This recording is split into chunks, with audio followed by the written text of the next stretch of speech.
প্রেমের গল্প ভাই। একটা ছেলে একটা মেয়েকে পছন্দ করে, এই পুরো টাইম চেজ হয়, এরপর লাস্টে কিছু একটা তো হয়। সো ওইটার জন্য দেখতে হবে, বিকজ দিন শেষে আসলে সবাই এমন কন্টেন্ট দেখতে চায় যে এই কন্টেন্ট দেখার পর একটু ভালো ফিল করে, একটু ফিল গুড করে। সো ওই ফিল গুড কন্টেন্টের ক্ষেত্রে আই থিঙ্ক এইটা একটা প্রডিজি হইতে পারে if everyone likes it.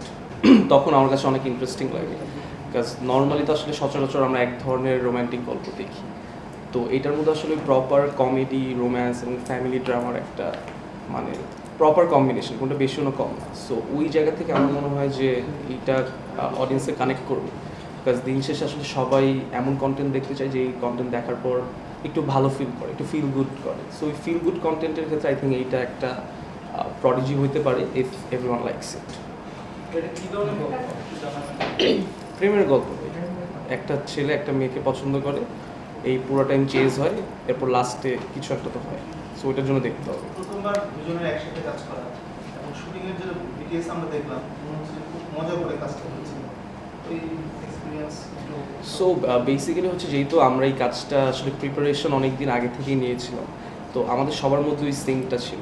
R specially আমাদের ডিরেক্টর অর্ক ভাই, প্রডিউসার তন্ময় ভাই এবং হোল টিম, তো সবার মধ্যে একটা খুবই সুন্দর বন্ডিং আমাদের শুটিংয়ের আগে থেকেই আসলে ডেভেলপ ছিল থ্রু হোয়াটসঅ্যাপ বা যেভাবেই হোক।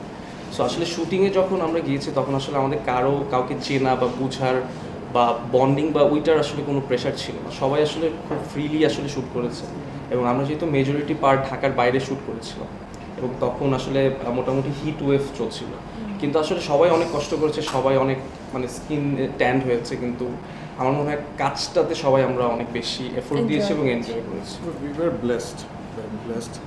ওটিটিতে কাজ করেছেন, নাটকে কাজ করেছেন, সিনেমাতেও কাজ করেছেন। আপনাকে পছন্দ করছে অডিয়েন্সরা, ধীরে ধীরে মানুষের মধ্যে পরিচিতি পাচ্ছে। এই কাজটা মানুষকে কতটা পছন্দ করতে পারে বা আপনি কতটা কনফিডেন্ট এই কাজটা নিয়ে করবেন? আমি কাজটা নিয়ে মোটামুটি আমি পার্সোনালি কনফিডেন্ট, বিকজ এমন একটা ক্যারেক্টার প্লে করেছি, বলবো না যে খুব কঠিন বা out of the box character, কিন্তু এই টাইপের ক্যারেক্টার সচরাচর আমাদের প্রত্যেকটা আর্টিস্টের 2-3টা কমফর্ট ক্যারেক্টার থাকে, যে এই ক্যারেক্টারটা আমি আসলে জানি যে আমি কী কী অ্যাড করবো, কী কী ম্যানারিজম থাকবে বা কী থাকবে। তো ওই বিষয়গুলো আসলে এই ক্যারেক্টারের ক্ষেত্রে আমার ওই ফ্রিডমটা ছিল।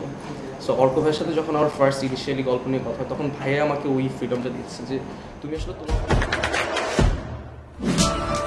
দেশে দেশে সবার সাথে দ্য নিউজ।